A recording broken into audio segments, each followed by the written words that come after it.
Everyone, welcome back to my channel Pratyusha speaks और hi আমি প্রত্যুষা।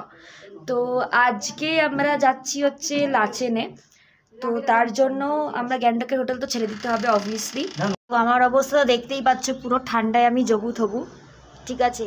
তো লাচেনে যেটা মেইনলি বিষয়, লাচেনে যাওয়ার সময় মানে আমরা এত বেশি লাগেজ নিয়ে যেতে পারবো না, ঠিক আছে। তো এই জন্য আমাদের আমরা কয়েকটা দুটো লাগেজ, মানে আমরা দুটো আর স্নেহারা দুটো লাগেজ আমরা ঠিক করেছি, ঠিক আছে। তো দুটোর মধ্যে আমাদের এই লাচুংয়ের জন্য যা যা দরকার সেগুলো নিয়ে আমরা যাব। আর এই হোটেলটাই আমাদের থাকবে, এই হোটেলের লকারে আমরা আমাদের বাকি লাগেজ রেখে যাব। আর এসে আবার তো মানে ওরা লকার থেকে আবার বার করে দেবে। তো চলো এখন যাওয়া যাক লাচেনের উদ্দেশ্যে। রাস্তা যেতে যেতে তোমাদেরকে সব দেখাবো, স্টে টিউনড।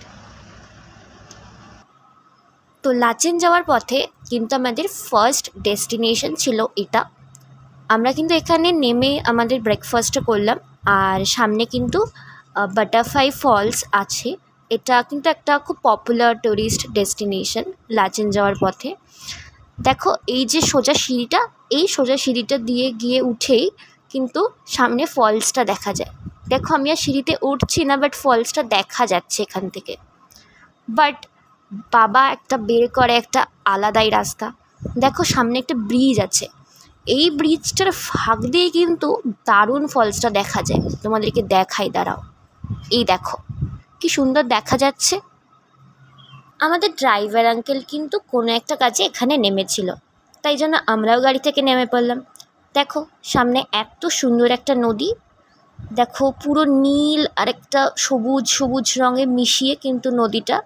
আর দূরে হচ্ছে পাহাড়টা পুরো সবুজ সবুজ একদম বনে ঢাকা। বাট জানো এখন কিন্তু নর্থ সিকিমে প্রচুর কনস্ট্রাকশনের কাজ হচ্ছে। হোটেল তৈরি করা বলো, রাস্তা তৈরি করা বলো, বা যে কোনো ব্রিজ তৈরি করা, হয়তো মানুষের সুবিধার জন্যই। বাট যেন এটা আমাদের ন্যাচারাল বিউটিটাকে অনেকটা নষ্ট করে দিচ্ছে।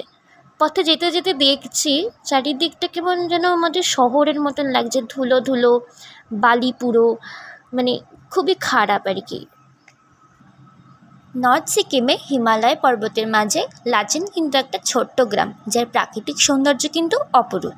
স্টানিং ল্যান্ডস্কেপ আর ইউনিক লোকাল কালচারের জন্য এটা কিন্তু ট্যুরিস্টদের কাছে খুবই পপুলার আর ফেমাস একটা ডেস্টিনেশন। লাচেন কিন্তু সি অল্টিটিউড থেকে প্রায় ৮,৫০০ ফুট ওপরে। আর লাচেনে কিন্তু সেরকম একটা লোকাল লোকজন থাকতে প্রেফার করে না, কারণ লাচেন কিন্তু অলমোস্ট রিমোট একটা জায়গা। মানে এখানে কিন্তু রাত্রিবেলা কারেন্ট থাকে না বেশিরভাগ জায়গাতেই। আর নেটওয়ার্ক বা ইন্টারনেট দুনিয়ার সাথে কিন্তু লাচেনের মানুষদের খুব একটা যোগাযোগ থাকে না। তাই বলা যেতে পারে লাচেনের জনসংখ্যা কিন্তু প্রায় কমই বেশ। আর তোমরা কি জানো লাচেন নামটার অ্যাকচুয়াল মানে কি? লাচেন নামটার অ্যাকচুয়াল মানে কিন্তু হলো বিগ পাস বা বড় পাস। দেখো তোমাদের সাথে গল্প করতে করতে কতটা চলেও এলাম। আচ্ছা, এইবার আমি একটু একা একা বসে এনজয় করি আমার মতন বাইরের সৌন্দর্যটা উপভোগ করতে করতে। আর তোমরাও কিন্তু আমার সাথে বাইরের এই সুন্দর দৃশ্যটা দেখতে থাকো।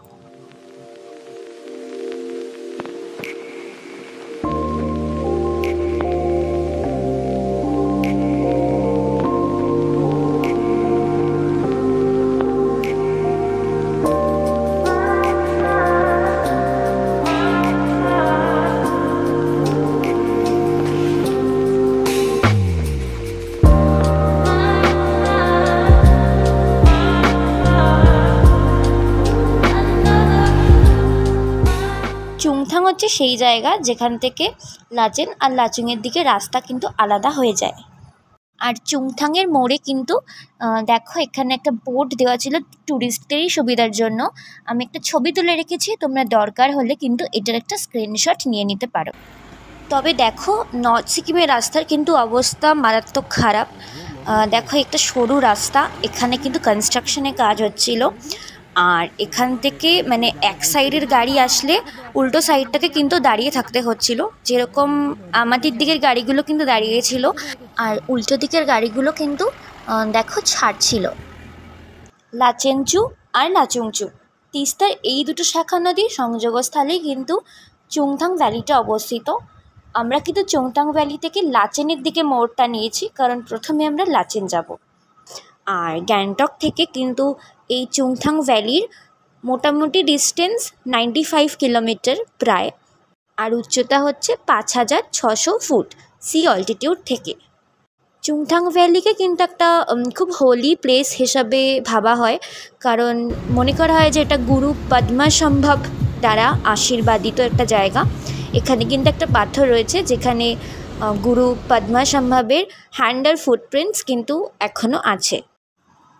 তো দেখো, এখানে একটা ফলস দেখে কিন্তু আমরা গাড়িটা দাঁড় করালাম।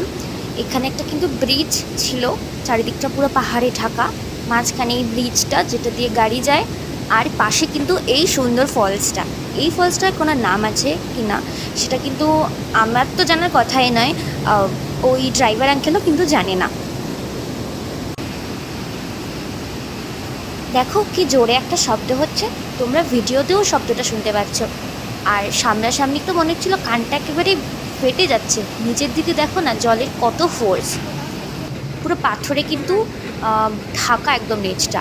আর তোমাদেরকে আমি ব্রিজের উল্টো দিকে গিয়েও দেখিয়ে দিচ্ছি। এই দেখো ফলসটা কিন্তু এখান দিয়ে আরও ফ্লো করে কিন্তু আরও অনেকটা দূর যাচ্ছে। এবার কিন্তু ফলসটা আস্তে আস্তে কোনো একটা রাস্তায় গিয়ে নদীর সাথে কিন্তু মিশে যাবে। তো আমরা কিন্তু অলমোস্ট লাচেনের কাছাকাছি চলে এসেছি, বাট তোমরা এই রাস্তাটাকে শুধু দেখো, মানে রাস্তাটা এত বাজে, আর যে কোনো পয়েন্টে মানে যে কোনো মোমেন্টে কিন্তু ল্যান্ডস্লাইড হতে পারে। আর বিশ্বাস করো, মানে উল্টো দিক থেকে যদি একটা গাড়ি আসে সেটাকে পাস করানোর জন্য কিন্তু আমাদের গাড়িটাকে একদম এই যে খাদ, এই খাদের কিন্তু একদম কিনারাতে চলে যেতে হচ্ছিল। মানে দুটো গাড়ি যে পাশাপাশি পাস করবে সেই জায়গাটুকু পর্যন্ত এখানে নেই, অথচ এখান দিয়ে রোজ দিন কিন্তু হাজার হাজার ট্যুরিস্ট ভেহিকেল বলো বা যারা আর্মি যে গাড়ি আছে সেগুলো কিন্তু পাস করে। বেসিক্যালি তোমরা হয়তো অনেকেই জানো যে সিকিমে কিন্তু একটা খুব বড় ফ্লাড এসেছিলো নর্থ সিকিমে, তো সে কারণে কিন্তু এই রাস্তাগুলো অনেকটাই ধসে গেছে। তো যেগুলোকে এখনও কিন্তু রিকভার করা পসিবল হয়নি। গভর্নমেন্ট চেষ্টা চালাচ্ছে, বাট তার জন্য কাজও চলছে, আর সেই কারণেই রাস্তা কিন্তু আরও খারাপ, রাস্তা দিয়ে আরও বেশি ধুলোবালি উঠছে।